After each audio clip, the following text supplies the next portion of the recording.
Presiden Prabowo Subianto memerintahkan penghematan anggaran 2025 baik untuk kementerian dan lembaga di pusat maupun juga pemerintah daerah. Kita lihat saudara datanya. Nah, salah satu yang terkena dampak dari efisiensi adalah Kementerian Pekerjaan Umum.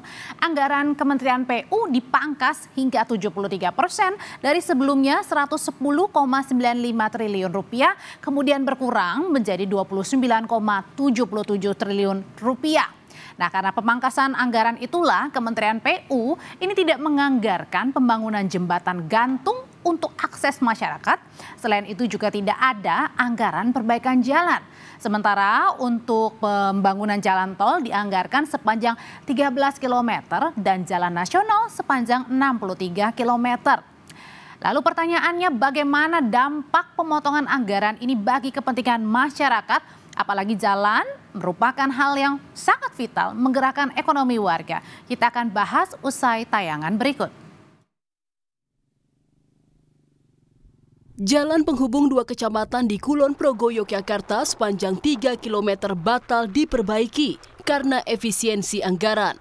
Padahal jalan Cerme Demangan ini seharusnya diperbaiki tahun ini setelah 10 tahun rusak berat.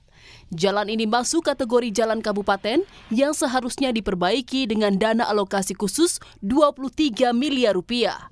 Perbaikan jalan ditunda setelah Dinas Pekerjaan Umum, Perumahan dan Kawasan Permukiman atau DPUPKP Kulon Progo menerima surat keputusan Menteri Keuangan terkait efisiensi. Untuk dana DAK khususnya di Kabupaten Kulon Progo itu yang kita tadinya senilai 23M, kita terdapat pemotongan yaitu sebesar 23M juga. Jadi sehingga sisa dari DAK 2025 sebesar 0 rupiah. Sehingga untuk penanganan jalan Cerme Demangan, Bojong Garowongan dan Sewu Galur tidak dapat ditangani semuanya. Kementerian PU tidak menganggarkan perbaikan jalan dampak efisiensi anggaran tahun 2025. Dalam rapat bersama Komisi 5 DPR RI, Menteri PU Dodi Hanggodo menyebut tak ada anggaran untuk jalan rusak. Total anggaran Kementerian PU setelah dipangkas menjadi 29 triliun rupiah setelah sebelumnya dianggarkan 110 triliun rupiah. Pembangunan flyover atau underpass dan terowongan sepanjang 242 meter. Antara lain flyover Sudirman di Sumsel dan underpass Bitung di Banten. Pembangunan jalan bebas hambatan sepanjang 13 km. Tol Serang Panimbang di Banten, tol akses Pelabuhan Patimban di Jabar.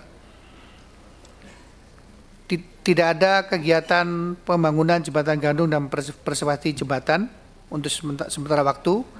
Tidak ada kegiatan preservasi rutin jalan dan jembatan, serta dukungan manajemen teknis lainnya. Dampak efisiensi, anggaran Dirjen Bina Marga Kementerian PU dipangkas menjadi 12,48 triliun rupiah. Dari anggaran itu, Kementerian PU hanya merencanakan untuk membangun 63 km jalan baru, 242 meter flyover dan underpass, termasuk 13 km jalan tol baru untuk yang hampir rampung. Sementara tak ada anggaran untuk perbaikan jalan. Padahal dari data yang dirilis pada Maret 2024 oleh Kementerian PU, persoalan jalan rusak tersebar di seluruh Indonesia, mulai dari jalan kabupaten hingga jalan nasional. Untuk jalan nasional yang rusak berat sepanjang 680 km. Jalan provinsi yang rusak berat ada 9.000 km lebih. Sementara jalan nasional yang rusak berat ada 117.000 km lebih. Sebulan jelang mudik, pemerintah tak menganggarkan perbaikan jalan nasional. Pemerintah menargetkan penghematan 306 triliun rupiah dari efisiensi anggaran. Tim Liputan Kompas TV. Kementerian PU memangkas anggaran perbaikan jalan, dampak dari efisiensi menjadi nol alias tak ada anggaran untuk perbaikan jalan. Lalu saat mudik, apakah ini masyarakat diminta untuk menikmati jalan rusak? Kami bahas bersama Herzaki Mahendra Putra, staf khusus Kemenko Infrastruktur dan Pembangunan yang sudah bergabung. Selamat malam Bang Herzaki. Ya, selamat malam Mbak.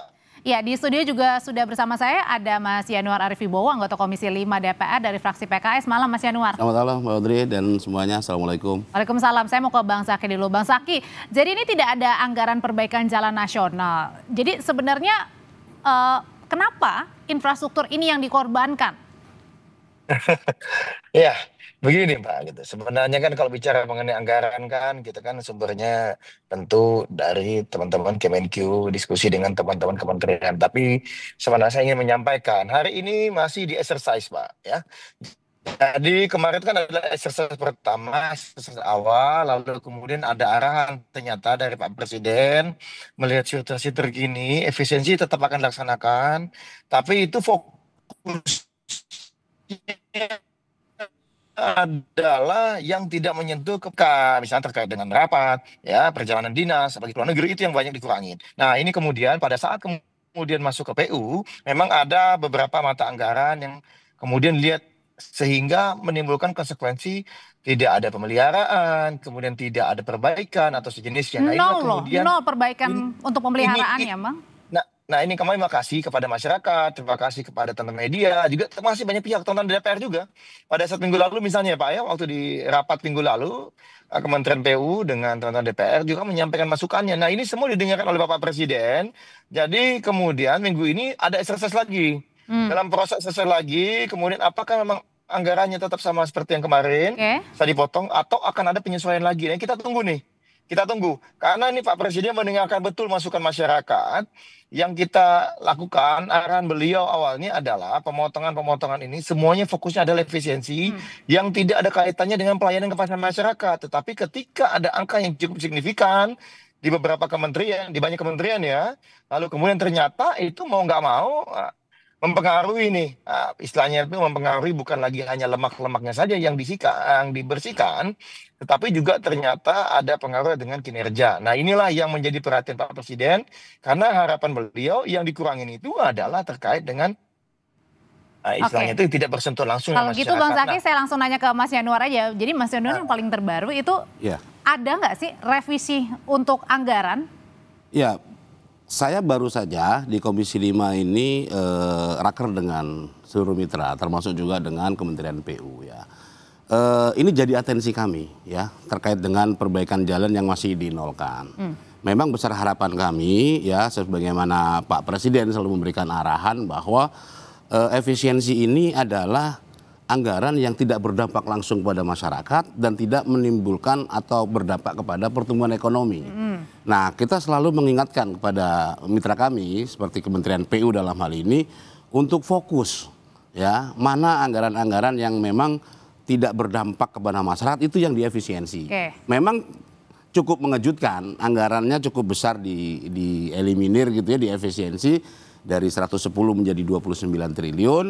Dan sampai tadi kita raker ya dan kita putuskan anggaran di PU masih 29 triliun setelah ada rekonstruksi beberapa hari kemarin gitu. Dan sub-subnya itu masih sama, perbaikan nol misalnya, tidak ada pembangunan jembatan gantung. Betul. Nah sementara kami menginginkan bahwa PU ini fokus seperti halnya Asta Cita yang disampaikan oleh Pak Prabowo ya di yang ke-6 itu tentang membangun dari bawah, membangun dari desa.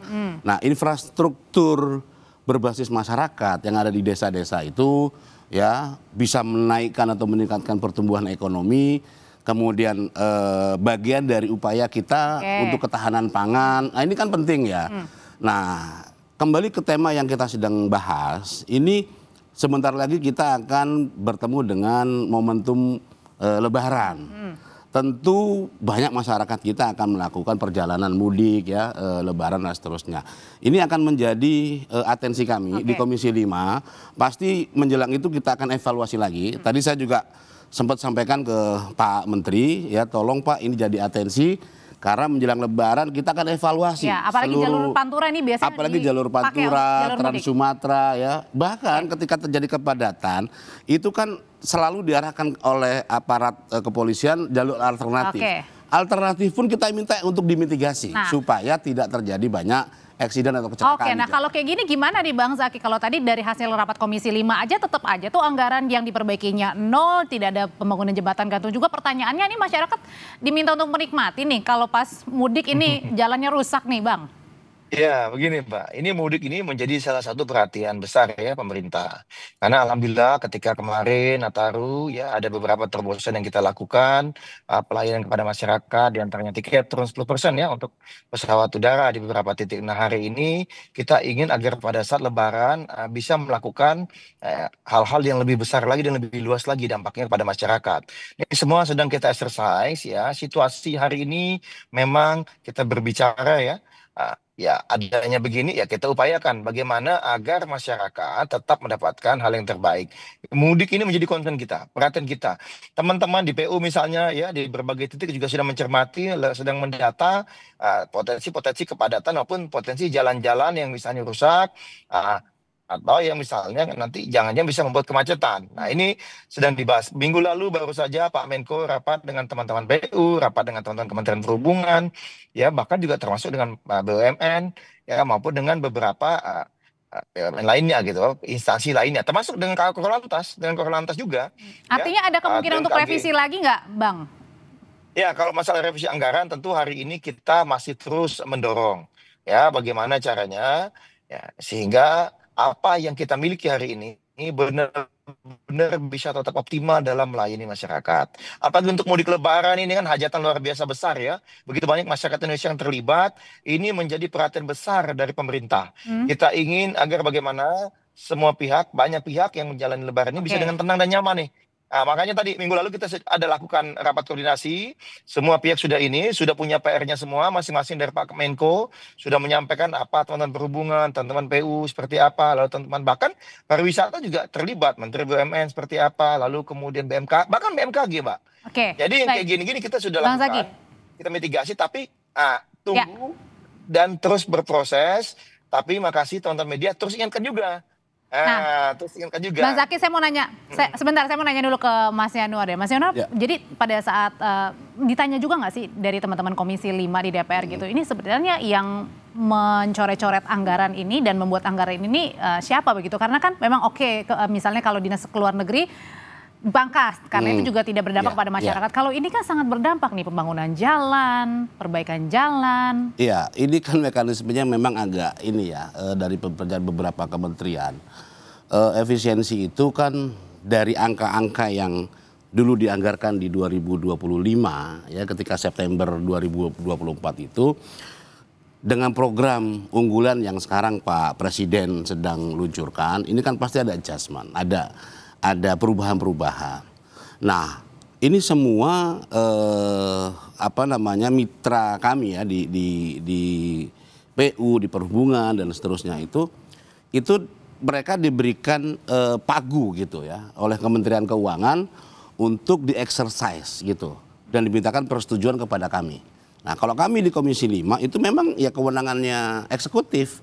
Mau dikurangi berapa, mau ditambah berapa gitu. Nah, yang kita inginkan adalah bahwa pengurangan atau penambahan itu fokusnya itu masyarakat jangan kemudian dirugikan. Dan ini dirugikan sekali masyarakat. Nah, dalam hal ini apa yang telah terjadi dengan tidak adanya perbaikan jalan ya, kami khawatir kalau ini tidak segera diberikan solusi ya, dianggarkan, masih ada waktu sih ya Bang Zaky ya, masih ada waktu. Kita mudah-mudahan Ibu Menteri Keuangan juga melihat situasi seperti ini ya, termasuk Mbak Audrey, ini bagaimana tenaga-tenaga non ASN yang ada di bawah Kementerian PU pun ini sudah menjerit gitu loh.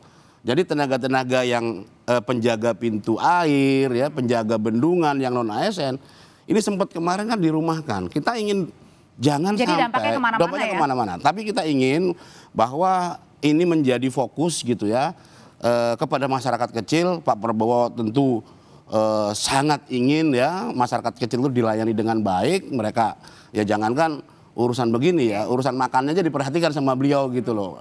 Kita berharap menteri ini fokus, benar-benar anggaran yang tidak berdampak kepada masyarakat itulah yang direvisi. Tapi masih bisa kemungkinan ada revisi lagi nggak? Mengingat kan ini bentar lagi nanti Lebaran. Masih mungkin. Karena mekanisme anggaran kita ini kan memberikan keleluasaan yang cukup besar ya kepada eksekutif untuk melakukan adjustment. Tinggal nanti dimintakan persetujuan kepada mitra komisi terkait seperti sekarang ini gitu loh.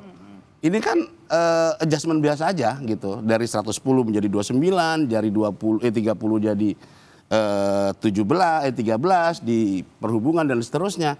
Kapanpun itu bisa terjadi gitu loh. Kapanpun bisa terjadi. Oke, Bang Zaky, balik lagi ke Bang Zaky. Kalau misalnya tadi kan jalan baru ini hanya 63 km ya yang dibuat, begitu ada jalan rusak berat yang diperbaiki atau jalan rusak berat lah ini nasional 600 km lebih dan lain sebagainya, itu data-data yang diperoleh begitu. Nah pertanyaannya kalau misalnya dipangkas-pangkas untuk perbaikan, untuk pembangunan jalan baru, nah ini gimana parameter masyarakat ini menilai kinerja dari Kementerian PU nih 1 tahun ke depan?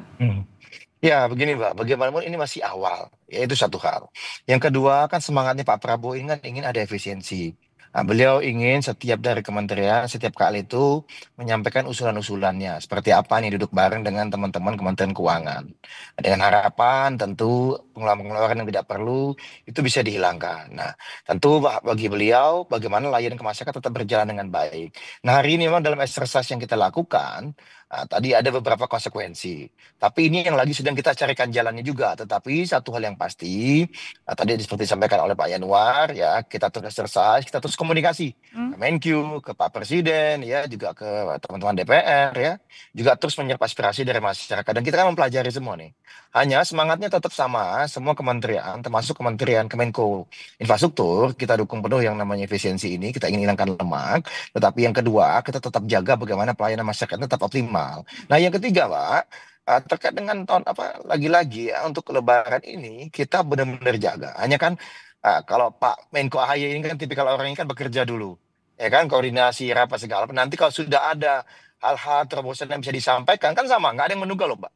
Waktu di akhir tahun lalu, Nataru bisa turun 10%, itu kerja selama 2 bulan awal itu luar biasa intens. Nah, ini juga yang kita sedang lakukan karena ini lebih terkait lebih banyak pihak lagi. Lebih banyak istilahnya itu ada ratusan juta ini yang terlibat ini. Lebih dari 100 juta setahu kami ya dalam permudikan kali ini. Saya lupa angka persisnya. Nah ini yang kami benar lagi itu betul. Bagaimana nih semua titik yang rawan terutama ini bisa kita carikan solusinya tentu dengan koordinasi lintas KL tadi. Jadi tadi termasuk juga dengan revisi anggaran yang masih bisa begitu ya Bang Zaky ya? Kita terus dorong ya, terus dorong bagaimana semangat Pak Prabowo kita dapat. Tetapi yang lain kita upayakan agar masyarakat kepentingan tetap baik. Terima kasih Bang Zaky, Mas Yanuar. Selamat malam Bapak-bapak. Terima kasih. Ya terima kasih Pak Yanuar. Kita akan kembali lagi di Sapa Indonesia Malam, tapi kita dengarkan dulu kumandang azan maghrib bagi wilayah Jakarta dan juga sekitarnya.